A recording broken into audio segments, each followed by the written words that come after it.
talk about risk identification. What is you want to know how do we judge the impact of the risk? Typically, project manager who's experienced in a certain industry has a fair idea. Like he's been working for on similar projects over and over for last 20 years. He knows what type of risks are there. You can always look into history of previous projects and guess how much risk is there or what are the impacts or what are the details of the risk. You can also have experts in certain risks to help you in deciding the four factors. The four factors are impact, probability, timing, and frequency. How to identify the risk list? Okay, we'll talk about that quickly after some time. Overall project risk. This is one thing we did not talk about and which is something which is really important. What is that now? Let's become this back. Okay, good. So what is the overall project risk? I have 100 risks on my project. I've identified 100 risks on my project. I've prioritized them individually. So I've done qualitative analysis. But do you realize that if I have 100 risks, that might mean that my project budget side is risky or my project schedule is risky. It has 25 risks. So I have to also analyze it from overall project perspective, how risky my total project is. Either from schedule perspective, from budget perspective, from quality perspective, from scope perspective, how risky my total project is. So overall project risk is something I have to find out. How risky my budget is, what's the total amount of risk impact. If all the risks happen, what will be the impact to my budget? What will be the impact to my schedule? What will be the impact to my scope or quality? That is overall project risk. Risks can emerge at any stage in the project. In order to manage the risks well. That is something which is the next point. Overall project risk, it is the effect of total uncertainty on the project and also project objectives. So if it's not written there, I want you to make that note in your book. It's not only impact on the entire projects. It is, of course, you need to consider it, but you also need to consider impacts on individual objectives. Imagine that there is a project for which the total risk is, let's say, bearable, but all the risk is to budget. That would say something. So that would mean that you will need to plan your expenses really, really carefully, and you will need to do budget tracking and risk management very, very carefully. So it's the total project and project objectives also, the four objectives: scope, time, cost, and quality. Okay. So this risk attitudes we talked about, risk appetite. It's a good place to scribble. Risk tolerance and risk threshold. So we will not get into that. Trends and emerging practices in project risk management. The scope of risk management in project is increasing, obviously. In fact, if you are able to manage the risks, most of your project actually gets managed well. Risks are potential problems or potential opportunities. So if you manage potential problems, your project goes smoothly. If you manage potential opportunities, you do in fact better than what you actually planned for.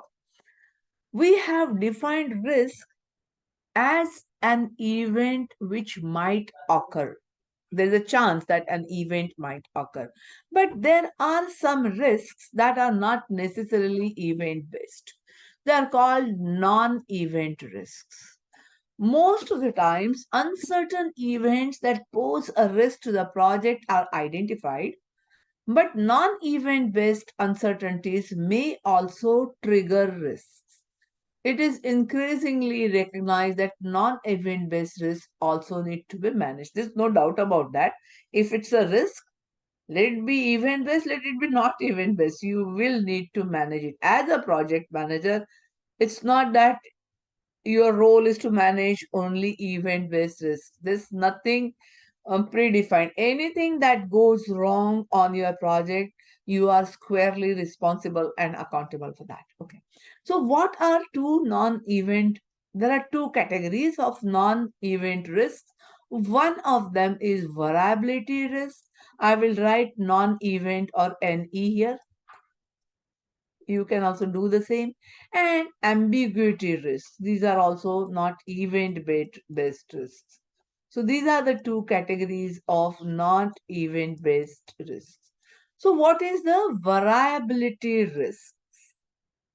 So let's say you are working on a new product where you expect that there will be some change in the output. That is for sure, but you don't know if the changes will be positive, if the changes will be negative, what will be the degree of changes.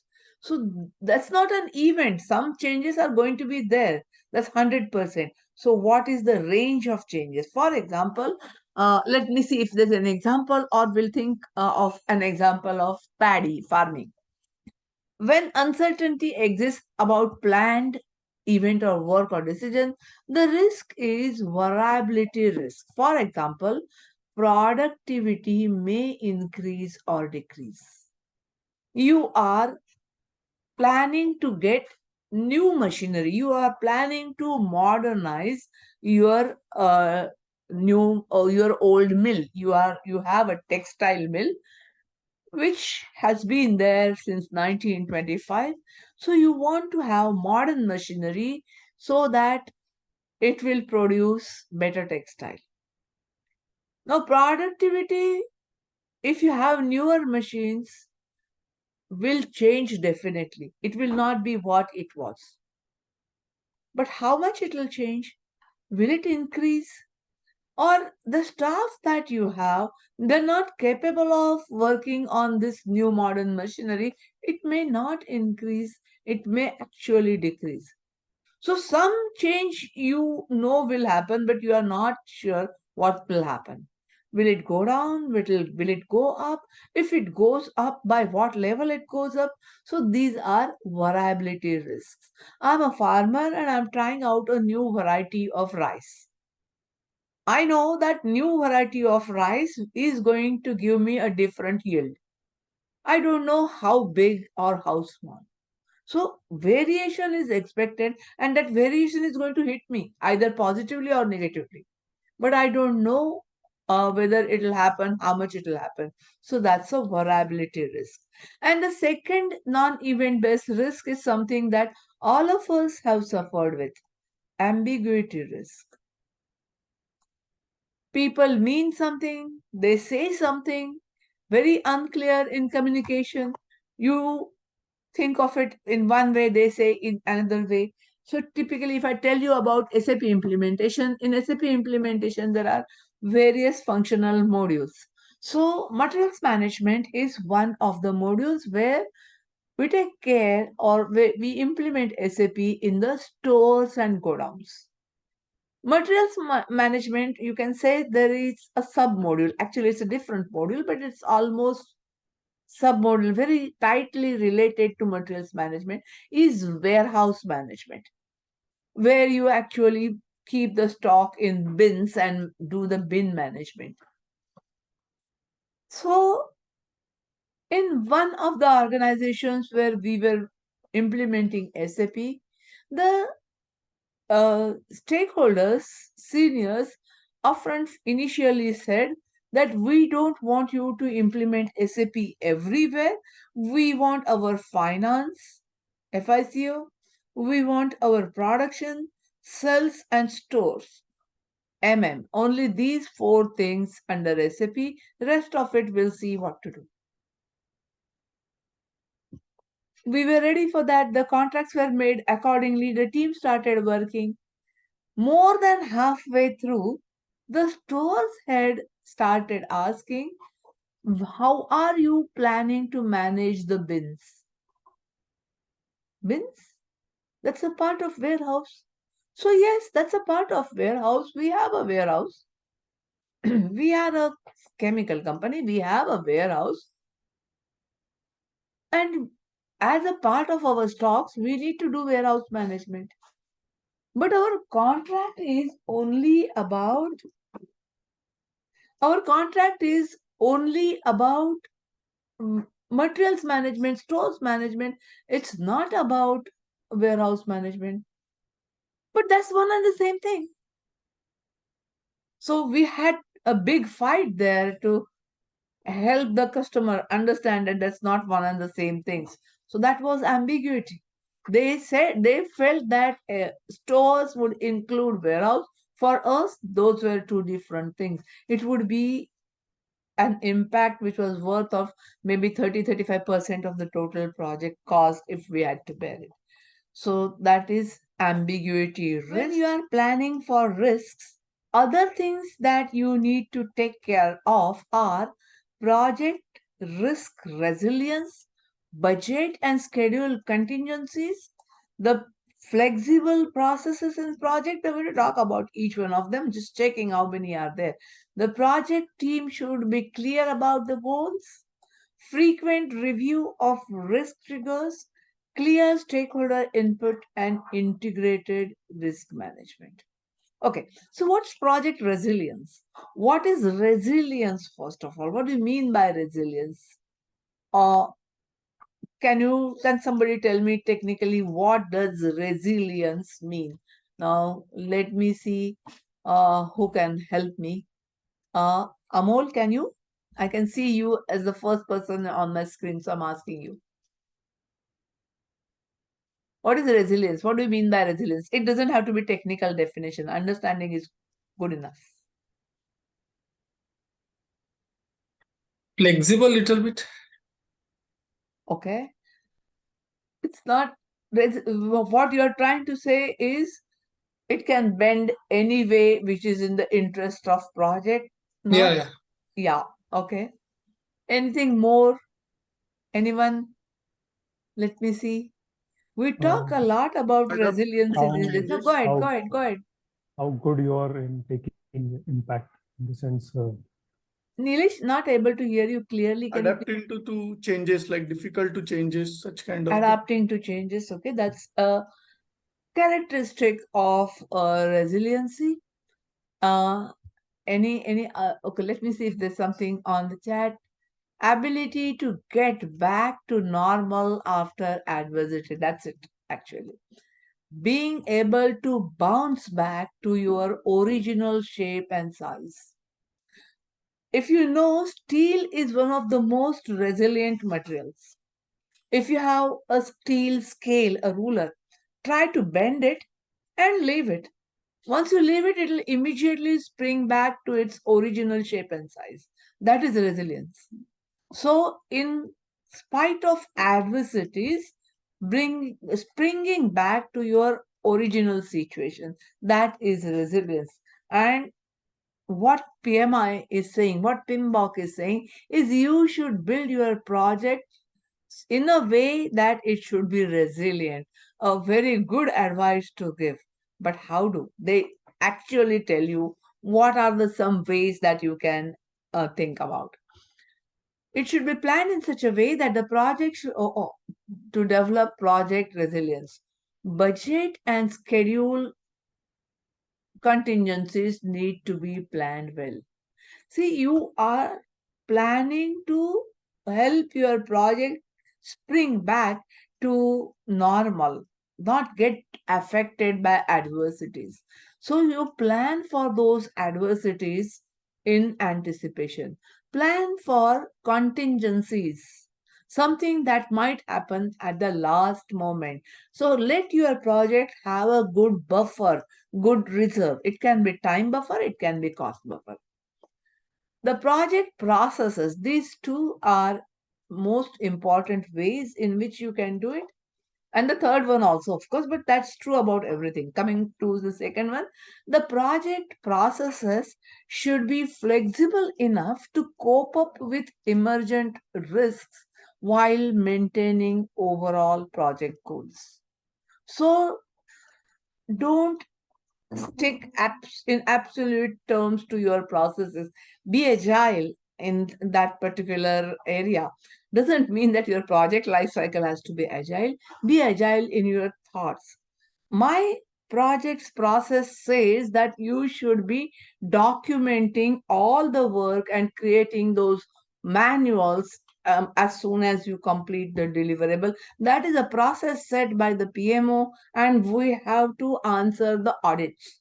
When my PMO audits, they will check you completed 5 deliverables. Where are the manuals? Manuals takes say 15-20% time of my team. My right now my schedule is about to slip. So what I can perhaps do is I can push that development of manuals even after the project is over. Right now, let me focus on the other deliverables. So what will happen? My time that is spent in developing manuals is saved. I will need to answer the PMO, but that's fine. I will answer the PMO telling them that I needed this time to bring the schedule back on track. I want my processes to be flexible. The project processes should be flexible. It can be about timeline, it can be about money, it can be about quality, anything. Quality, usually flexibility is not accepted. The project teams should be clear about the goals. What is it that we are trying to achieve? If you know that, the team will decide how to work. Frequent review of risk triggers. You want the risks not to impact your project too much. What you should do? You have identified 100 risks. So every risk will have its warning signs documented. What are warning signs? The signs that tell you that risk is about to happen. They're called warning signs, warning triggers, risk triggers. So you should constantly monitor the risk triggers. So if a risk is about to happen, you can take care immediately. For let's say I'm working on a construction project, I need a lot, it's a big project, I need a lot of cement concrete, and it's identified that cement prices are going to go up. That's a risk identified. Right now, they are normal. I don't want to buy cement right away because that will happen something like in the third quarter from now. Right now, I don't need to do it. I'll do it as soon as the prices start rising, because the prices do not rise overnight. They will start gradually rising. That is my risk trigger. I can see that I will keep monitoring this the prices. If I see a rising trend very early in that trend, I will make that purchase. So watch the risk triggers. If the risk is about to happen, take action immediately so that your project is not much impacted. Clear stakeholder inputs in case of scope or strategy. So, your seniors typically sponsor and key stakeholders. If there is a big change required in scope, or if there is a total strategy change, your organization or the customer's organization is changing their organizational strategy. Till now, we were thinking that we want to be topmost players in SAP implementation. We are changing that, and we are now saying not only SAP implementation, other software also is something that we want to play with. We want to be a big player in software also. So if the strategy is changing, what do you do with the existing project? That's what a call may need to be taken, but that's not a project manager's call. Seniors have to tell you what to do. Integrated risk management is about risk management across the projects. A coordinated approach to enterprise-wide risk management to ensure alignment and coherence for risk management at all levels. Imagine I was talking about that construction project where I need a lot of cement, concrete, and the prices may go up. I'm working for a construction company. So, what does a construction company do? We already have 25 construction projects going on. Every project has that risk. If the cement prices go up in construction, every project will get impacted. So, one way out is every project manager deals with that risk in his or her individual way. I decide how to and when to buy cement. That's not necessarily bad, but imagine if we centrally decide to manage this risk as an organization, because we centrally decide across all the projects, we get a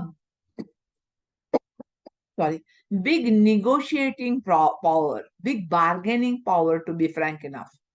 So we are in a bit, seniors are taking this decision across all the projects. So the benefit is much more rather than individual project managers struggling with the risk. If such risks are handled at the central level, they will definitely give better benefit. So for some risks, you can have enterprise-wide strategy. Friends, this is Satish Kamath from Effective Project Management Academy. Many people want to do PMP trainings and they would like to know same questions, different people, and instead of every individual calling again and again on different days, what we have done is we conduct 1 hour introductory session for knowing what we cover in PMP. So in this, please join these 1 hour sessions and you will come to know what is PMP, what is expected while studying PMP, or what are the requirements from PMI side, how to apply for PMP, and all this you will know in real time because this is a real time 1 hour session for letting you know what is PMP, how to study, what benefits are there from PMP, how you will gain from PMP, how much does it cost for you, and how much time you need to spend for this. And also, of course, I will be telling you some simple tips for passing PMP. So, this is what is the intention of this 1 hour session. Please join today on the following, call us on the following number.